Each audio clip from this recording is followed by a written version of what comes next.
Sino ang mag-aakala na sa isang piyesta magtatapos ang buhay ni Mayor Ramon Pagdanganan ng Kalumpit, Bulacan? Ang pakay lang niya ay maghatid ng donasyon sa nagkakasiyahan, pero bala ang sumalubong sa kanya.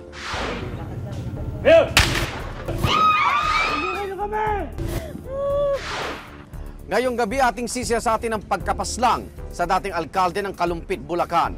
Datila hanggang sa ngayon ay tinatakasan ng hustisya.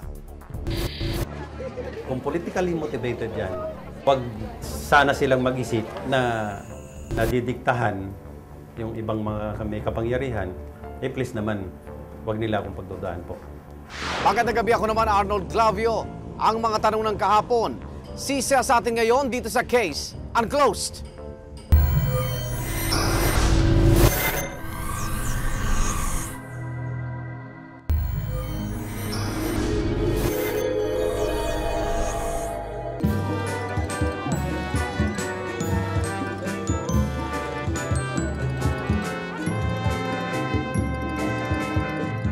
Araw ng linggo noon, ika-4 ng Mayo taong 2008. Masayang dumalo sa pagdiriwang ng kapistahan sa Barangay Calizon, Kalumpit, Bulacan si dating Mayor Ramon Monching Pagdanganan.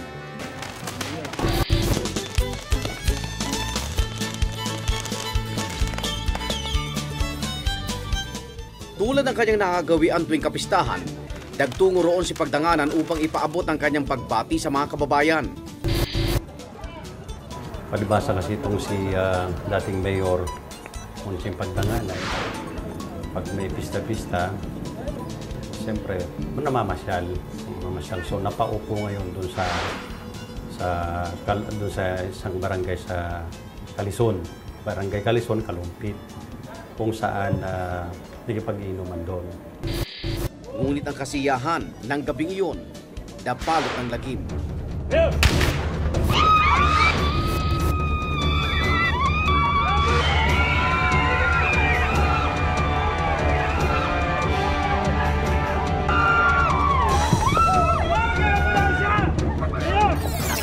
So habang nag-iinuman, nagkakasayahan, merong 2 tao na nakininggel, na naka-single.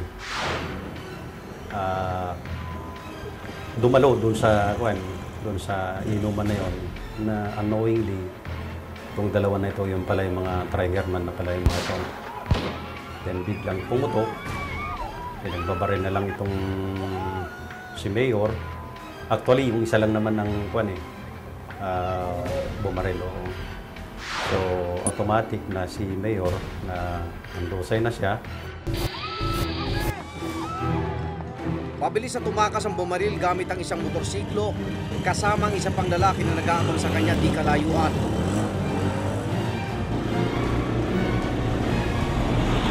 Naiwan nilang sugatan at walang malay ang dating Mayor ng Kalumpit. Na right after the shooting, Mayor naman dinala kaagad sa isang ospital at i-transfer pa sa isang ospital kung saan while undergoing treatment, doon po siya namatay. Walang kamalay-malay ang asawa ni Monching na si Sally. Dalawang tanghali ng May 4, 2008 na pala ang huling pagkakataon na makakasama nilang mag-iina ang kanilang padre de pamilya. Dati na siyang masaya, kaya lang parang kakaiba yung sigla niya nung araw na yun. Pero hindi man ako nag-iisip.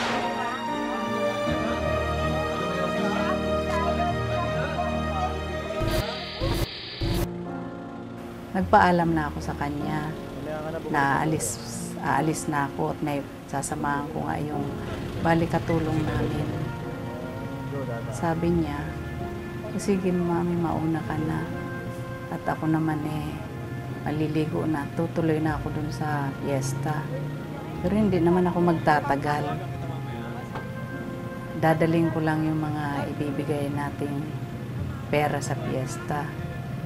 Sabi ko, sige, pag wag ka masyadong magpapagabi. Hi, Ma!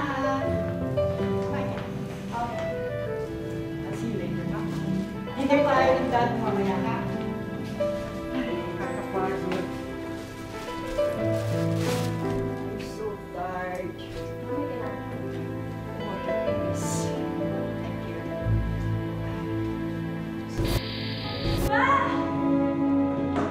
Pasado alas 8 ng gabing yun, ang isang masamang balita ang gumulat sa pamilya ni Monching. Hindi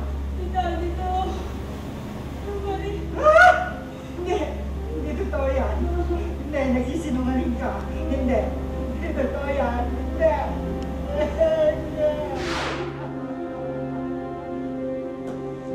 Tapos nung marinig ko yon, iba na hysterical na ako, hindi ko alam ang gagawin ko.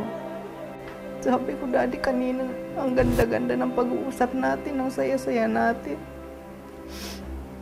Bakit ganyan nangyari sa'yo? Tapos hindi na ako makapagsalita. Iyak na lang ako ng iyak. Hindi na kaya namin. Pagkakal ka. Ano ba na nangyari sa asawa ko? Tawa ko kayo sa Diyos ko. Sa mga anak namin. Hindi mo totoo sinasabi nila. Dahil sa pagkakapaslang ng mga pulis sa mga itinuturong gunman ni dating Mayor Pagtanganan, bigo ang otoridad na matukoy ang mastermind. Sa isinumiting development report ng Task Force Pagtanganan na siyang naatasan ng humawak ng investigasyon, na natiling walang lead sa kung sino talaga ang nagpakana sa pagpaslang sa dating mayor. Kung sa akin, madali lang naman dapat na investigation yan. Kung hindi lang namatay yung dalawa, at nahuli halimbawa, madali. Dahil kung umamin, okay na. Oo, pwede naman natin gawing state witness yung mga yun. Oo. Tangi ang statement mula sa isang testigo na si Oscar Maceda, ang hawak na ebidensya ng mga pulis na nagpapatunay na may taong nasa likod ng krimen. 31! Si Oscar Maceda kasama nina Jerry at Josel ay pawang mga miyembro ng notorious na Kabayan Group, isang sindikatong sangkot sa malawakang robbery, hold-up, cellphone snatching at carjacking sa Bukawi. Pagbubunyag ni Maceda, sinubukan manghiram sa kanya ng motor ng mga kaibigang sina Jerry at Josel dahil may tatrabahuhin daw ang mga ito sa kalumpit noong gabi na baganap ang pagpaslang kay Pagtanganan. Gayunman, patuloy ang PNP Region 3 sa paghahanap ng detalye upang tuluyan ng maresolba ang kaso. Kung ako naman ang magiging biktima noon, ako naman ang magiging relatives noon, siyempre malungkot kasi ang what I want is siyempre yung hustisya. Maaring ipinag-utos o may nag-utos, parang ganun po yon. Ay yun po yung talagang hindi natin alam muna, pansamantala. Pero as I was saying, tuloy-tuloy po naman po ito. Sa kabila nito, iba ang hinala ng mga Pagtanganan. Politika ang nakikita nilang ugat ng lahat. Well, napakahirap mag-speculate, pero kami sa aming pamilya ay naniniwala na malalim at talagang well-planned yung pagkapatay. Para bang may conspiracy doon sa pagkapatay dito kay Monching. At paano natin papaliwanag na yung mga pulis ay tinawagan, hindi nagsigipik doon sa pagkapatay sa kanya. Umabot ng tila mahigit kalahating oras. At doon pa nagdaan yung nakamotorsiklo sa harapan ng munisipyo. Sa loob kasi ng 9 na taon na panunungkulan ni dating Mayor Pagtanganan, ay hindi maiwasang dumami ang kanyang kaaway. Lalo na nung nilalabanan namin yung mga illegal drug pushers sa Bulacan, noong ako'y gobernador pa, maraming death threat siya. At pati ako, no? At sa makatwid, yung mga threats na ito ay parang bahagi ng buhay na isang manunukulan, lalo na tulad ng Monching, na yung matinding manindigan. Meron siyang mga naging kaaway sapagkat yung estilo nga ng kanyang liderato. Pero meron din siyang mga naging matatapat at mga naging kaibigan. Medyo controversial ng bagya ito si Mayor Monching. Samantala, siniguro naman ng PNP na hindi sila magpapagamit sa politika. It could also be politically motivated. Oo. Pero ang problema ganito, kung politically motivated yan, please, sabi ko nga, kung sino man yung nagsasabi po, kausapin ako ng Kwen. Oo. Buhayin namin buhayin namin at para itong kaso na to. Oo. Para umusad. Oo, para umusad. Gusto ko masolve po ito. Huwag sana silang mag-isip na pati kung alimbawa yung spekulasyon nila na merong nadidiktahan yung ibang mga may kapangyarihan, please naman, huwag nila akong pagdudaan po. Ay sa record ng PNP Region 3, talamak ang mga pagpaslang na may kaugnayan sa politika, lalo na sa Bulacan. Subalit ayon kay Mayor James De Jesus ng Kalumpit, mas pinaigting na ng lokal na pamahalaan ng peace and order sa kanilang lugar.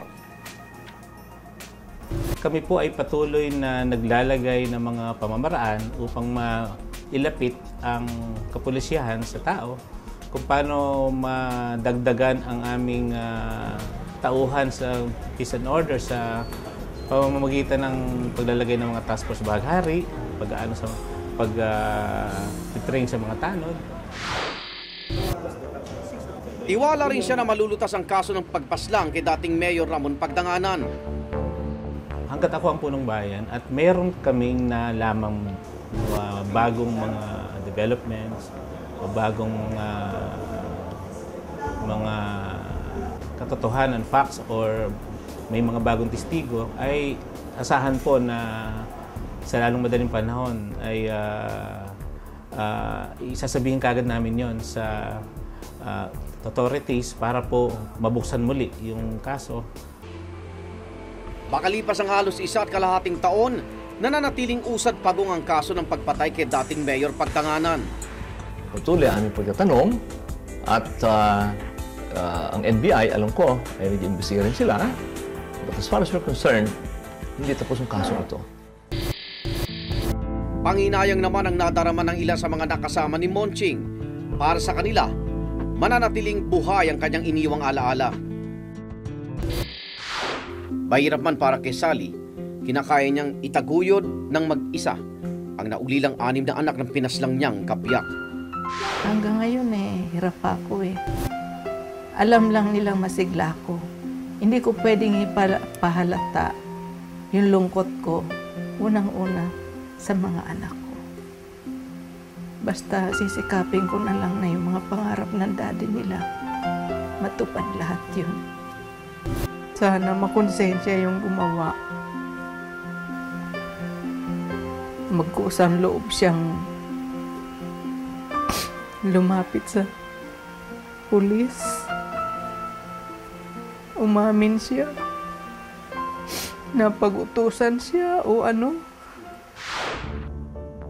Hanggang sa susunod na Huwebes, ako naman Arnold Clavio. Ang mga tanong ng kahapon, sisiyasatin ngayon dito sa Case Unclosed.